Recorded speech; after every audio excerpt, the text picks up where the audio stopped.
నమస్తే, నేను Chandana. Welcome to Great Andhra top stories. బాబుపై వ్యతిరేక సమయం, జగన్ జోక్యం అనవసరం. కొడుకు ఎఫెక్ట్, అటువైపు తొంగి చూడని ఎమ్మెల్యే. మెట్రో రైలు ఫీజిబిలిటీపై కొత్త సందేహాలు. బహిరంగ సభలో బాబుకు రైతుల షాక్. రాజకీయాల్లో వ్యూహం అవసరం. మరీ ముఖ్యంగా మౌనం కూడా ఎత్తుగడలో భాగమే.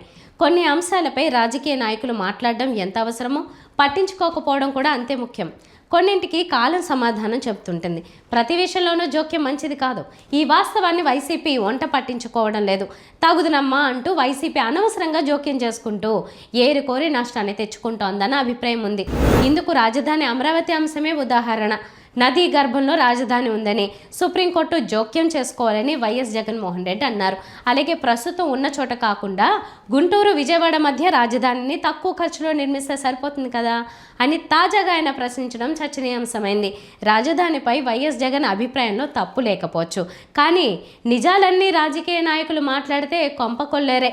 ప్రస్తుతం రాజధాని రైతుల్లో ముఖ్యమంత్రి చంద్రబాబు నాయుడు సర్కారుపై తీవ్ర కోపం ఉంది. మొదటి విడతలో తీసుకున్న 33,000 ఎకరాల్లో ఎలాంటి అభివృద్ధి చేపట్టకపోగా రెండో విడతలో ల్యాండ్ పూలింగ్కు శ్రీకారం చుట్టడంపై తీవ్ర అసంతృప్తిలో ఉన్నారు.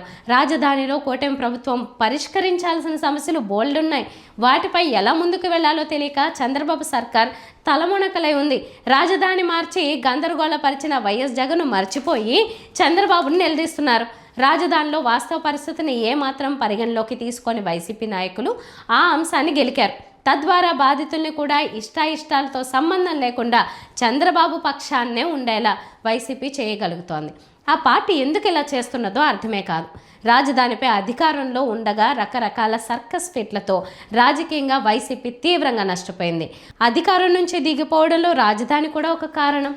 ఒక అంశంపై ప్రజల్లో వ్యతిరేకత ఉన్నప్పుడు దాని నుంచి తెలివిగా తప్పుకోవాలి. అంతే తప్ప పదే పదే జోక్యం చేసుకుంటూనే ఉంటామంటే చేయగలిగేదేమీ ఉండదు. చేతులా నష్టపోతామంటే అడ్డు చెప్పేవాళ్ళు ఉండరు.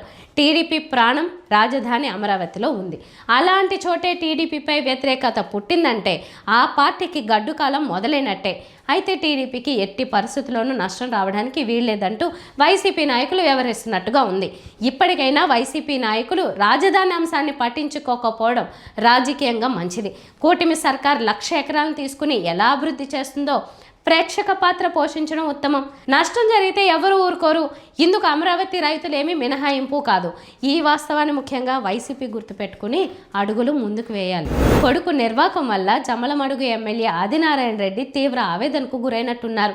అందుకే గండికోట ఉత్సవాలు దగ్గర పడుతున్నా అటువైపు అయినా తొంగి చూడకపోవడం చర్చనీయాంశమైంది. ఈ నెల 11 నుంచి 3 రోజుల పాటు వైఎస్ఆర్ జిల్లా జమ్మలమడుగు నియోజకవర్గంలోని గండికోటలో వారసత్వ ఉత్సవాలు జరుగునున్నాయి. ఈ నియోజకవర్గం నుంచి ప్రాతినిధ్యం వహిస్తున్న ఆదినారాయణ రెడ్డి ఉత్సవాలకు సంబంధించిన ఏ ఒక్క కార్యక్రమంలోనూ కనిపించకపోవడం చర్చనీయాంశమైంది. ఉత్సవాలను కూటమి ప్రభుత్వం ప్రతిష్టాత్మకంగా నిర్వహించతలపెట్టింది. కూటమిలో భాగస్వామి ఎమ్మెల్యేగా ఆదినారాయణ రెడ్డి కీలకంగా వ్యవహరించాల్సి ఉంది. అయితే ఇటీవల హైదరాబాద్లో ఆదినారాయణ రెడ్డి కుమారుడు సుధీర్ రెడ్డి డ్రగ్స్ తీసుకుంటూ రెడ్ హ్యాండెడ్గా పట్టుబడ్డాడు. అప్పటి నుంచి ఆదినారాయణ రెడ్డి సొంత జిల్లాలో కనబడడం లేదు. హైదరాబాద్కే పరిమితం అయినట్టు ఆయన అనుచరులు చెప్తున్నారు. విశాఖలో మెట్రో రైలు కూత పెట్టడం ఎప్పుడు అంటే ఠక్కున జవాబు చెప్పడం కష్టమే. ఇంకా డిపిఆర్ దగ్గరే వ్యవహారం ఉంది.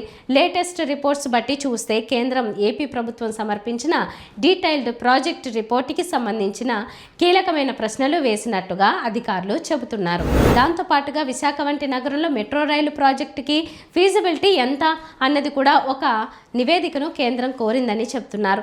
మెట్రో రైలు కనుక వస్తే ట్రావెలర్స్ ట్రాఫిక్ ఎలా ఉంటుంది, వచ్చే ఆదాయం ఏ మేరకు ఉంటుంది, అలాగే నిర్వహణకు అయ్యే ఖర్చు, లభించే ఆదాయాల మధ్య ఉన్న తేడా, ఎన్నేళ్లలో ఈ ప్రాజెక్ట్ బ్రేక్ ఈవెన్ అవుతుంది అన్నది కూడా పూర్తి స్పష్టత ఇవ్వాలని కోరినట్లుగా చెప్తున్నారు. విశాఖలో 15,000 కోట్ల రూపాయలతో మెట్రో రైలు ప్రాజెక్టుని చేపట్టాలని నిర్ణయించారు.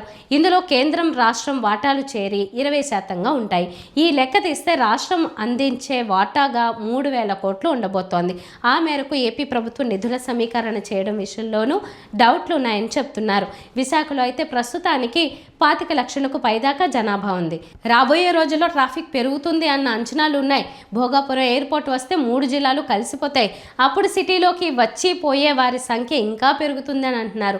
దాంతో మెట్రో రైల్ ప్రాజెక్టు ఖచ్చితంగా వర్కౌట్ అవుతుందని భావిస్తున్నారు. తన పాలన క్షేత్రస్థాయిలో ఏ రీతిలో సాగుతుందో సీఎం చంద్రబాబుకి ఇవాళ తెలిసొచ్చింది. పని నాస్తి ప్రచారం జాస్తి అనే నినాదం ప్రస్తుత పాలకులు సరిగ్గా సరిపోతుందన్న విమర్శ నిజమయ్యే పరిస్థితి.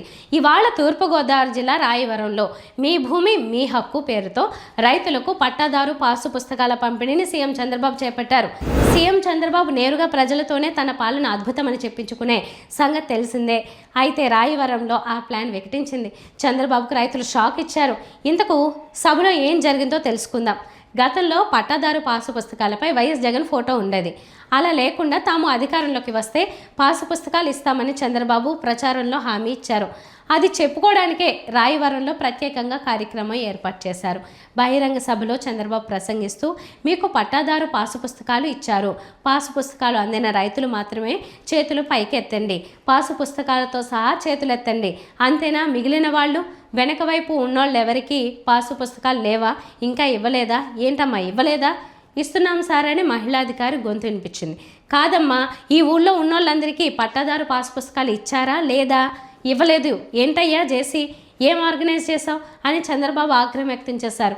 సీఎం వస్తున్నారంటే మొక్కుబడిగా అధికారులు ఏర్పాట్లు చేయడం కొత్తేమీ కాదు. నిజానికి పట్టాదారు పాసు పుస్తకాలు ఒక్కోసారి త్వరగా అందుతున్నాయి, లేదంటే నెలలు గడిచినా రైతులకు అందడం లేదు.